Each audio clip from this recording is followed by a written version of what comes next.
மனிதர்களில் உயர்வான மனிதர்களாக நாம் மதிக்க வேண்டிய உறவை அல்லாஹுடைய தூதர் ஸல்லல்லாஹு அலைஹி வஸல்லம் சொன்னார்கள்.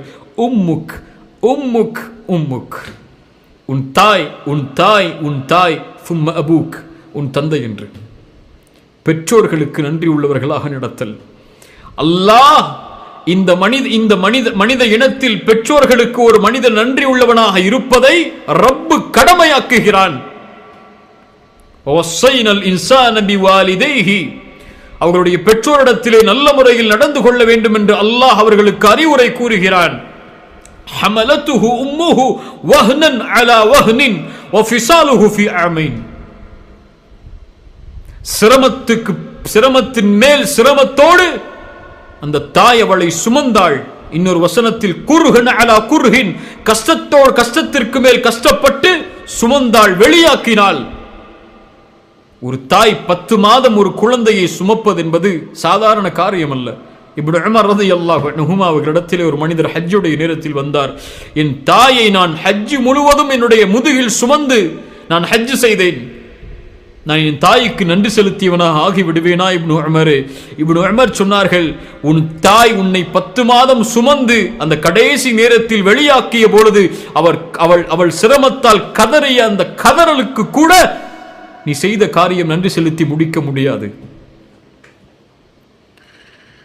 அல்லாஹ் சொல்கிறான், அனிஷ்குருலி, உன் தாய் தந்தையை கொடுத்தவைக்கு எனக்கு நன்றி செலுத்து.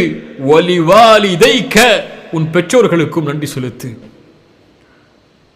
உன் பெற்றோர்களுக்கு நன்றி செலுத்து, எனக்கு நன்றி செலுத்து, என்னிடத்திலேயே நீ திருப்பிக் கொண்டு வரப்படுவாய் என்று அல்லாஹ் ரப்புல் ஆலமீன் சொல்கிறான்.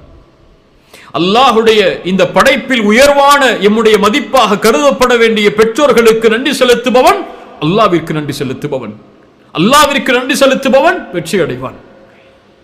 இந்த உலகத்தில் ஒரு மனிதன், ஒரு அடிப்படையை சொல்றேன், யாருக்கு வேண்டுமானாலும் நல்லவனாக இருக்கட்டும், யாருடைய பொருத்தத்தை பெற்றும் இந்த உலகத்திலே வாழட்டும், தன்னை பெற்றெடுத்த பெற்றோர்களின் பொருத்தம் இல்லாமல் ஒரு மனிதன் மரணமானால் நாளை மறுமையில் இழிவை தவிர எதுவும் அவனுக்கு மிஞ்சாது. இந்த உலகத்திலும் இழிவான மரணத்தை தவிர வேறு எந்த மரணமும் ஏற்படாது பெற்றோர்களின் பொருத்தம் இல்லாமல் மரணமாகக்கூடிய மனிதனுக்கு. அல்லாஹுடைய தூதர் ஸல்லல்லாஹு அலைஹி வஸல்லம் ஒரு நிகழ்வை எமக்கு சொன்னார்கள், நாம் எல்லாம் அறிந்ததுதான். ஒரு 3 மனிதர்கள் குகையில் தஞ்சமடைகிறார்கள். அதில் ஒரு மனிதன், ஒவ்வொருவரும் தான் செய்த நல்ல காரியத்தை அல்லாஹ்விடத்திலே கூறி இந்த சிரமத்திலிருந்து வெளியேறுவோம் என்று நல்ல காரியங்களை எடுத்து கூறுகிறார்கள். அதில் ஒரு மனிதர் சொன்னார், யா அல்லாஹ், என் பெற்றோர்கள் வயதானவர்கள், நான் விறகு வெட்டி ஒரு உணவை அவர்களுக்கு எடுத்து அந்த உணவை அவர்களுக்கு குடிக்க கொடுப்பேன். அவர்களுக்கு கொடுக்காதவரை என்னுடைய பெற்றோர்கள், என்னுடைய மனைவியும் சரி, என்னுடைய பிள்ளைகளும், என்னுடைய குடும்பத்தார்கள் யாரும் வயிறு நிரம்ப மாட்டார்கள். ஒரு நாள் அந்த பாலை எடுத்து கொண்டு வருகிறேன். அவர்களோ உறங்கி விட்டார்கள். என் பிள்ளைகளும் என்னுடைய மனைவியும் பசியால் வாடிக்கொண்டிருக்கிறார்கள்.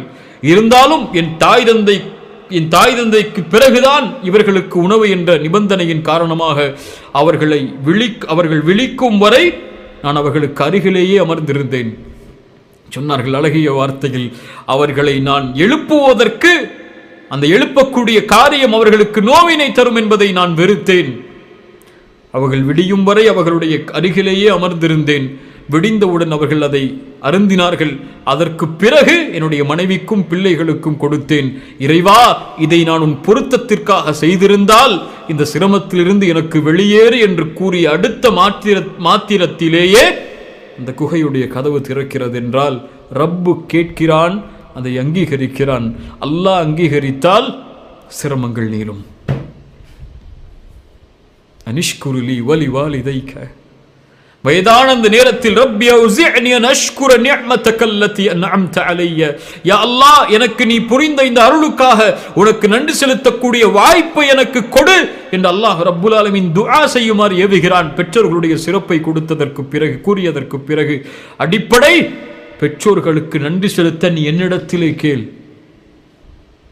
இத்தனை பெரிய மாறுபட்டு நடப்பவர்கள், நோவினை செய்தவர்கள். அல்லாஹு அக்பர்.